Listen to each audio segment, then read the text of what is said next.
Hebrews 9. Now even the first covenant had regulations for worship and an earthly place of holiness. For a tent was prepared, the first section, in which were the lampstand and the table and the bread of the presence. It is called the holy place.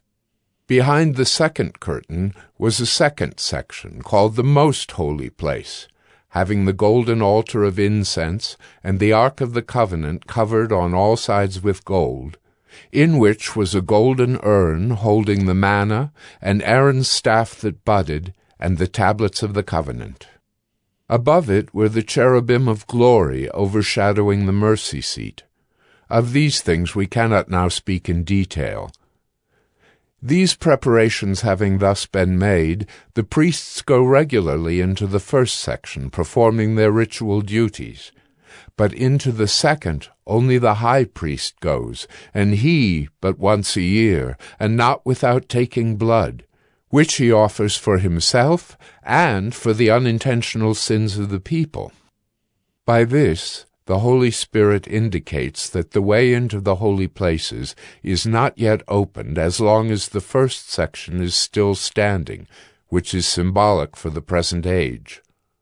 According to this arrangement, gifts and sacrifices are offered that cannot perfect the conscience of the worshipper, but deal only with food and drink and various washings, regulations for the body imposed until the time of Reformation. But when Christ appeared as a high priest of the good things that have come, then, through the greater and more perfect tent, not made with hands, that is, not of this creation, he entered once for all into the holy places, not by means of the blood of goats and calves, but by means of his own blood, thus securing an eternal redemption. For if the blood of goats and bulls and the sprinkling of defiled persons with the ashes of a heifer sanctify for the purification of the flesh, how much more will the blood of Christ, who through the eternal Spirit offered himself without blemish to God, purify our conscience from dead works to serve the living God?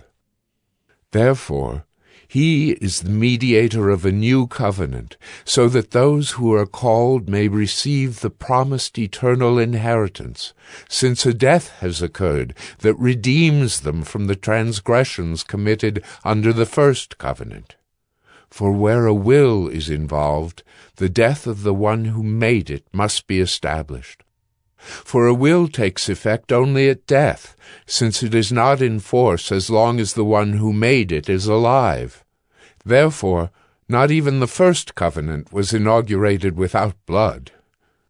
For when every commandment of the law had been declared by Moses to all the people, he took the blood of calves and goats, with water and scarlet wool and hyssop, and sprinkled both the book itself and all the people, saying, "This is the blood of the covenant that God commanded for you."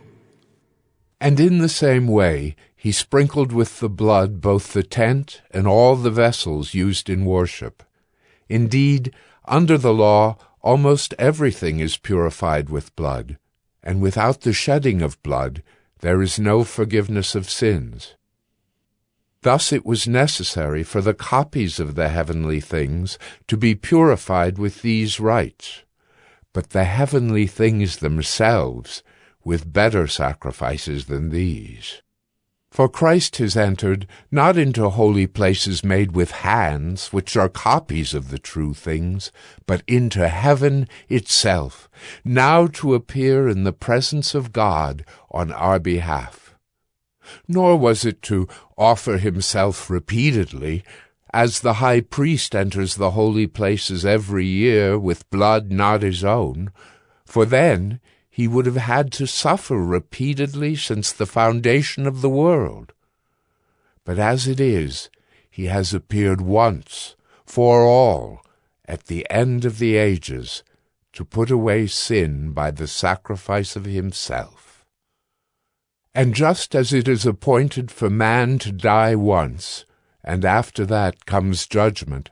So Christ, having been offered once to bear the sins of many, will appear a second time, not to deal with sin, but to save those who are eagerly waiting for him.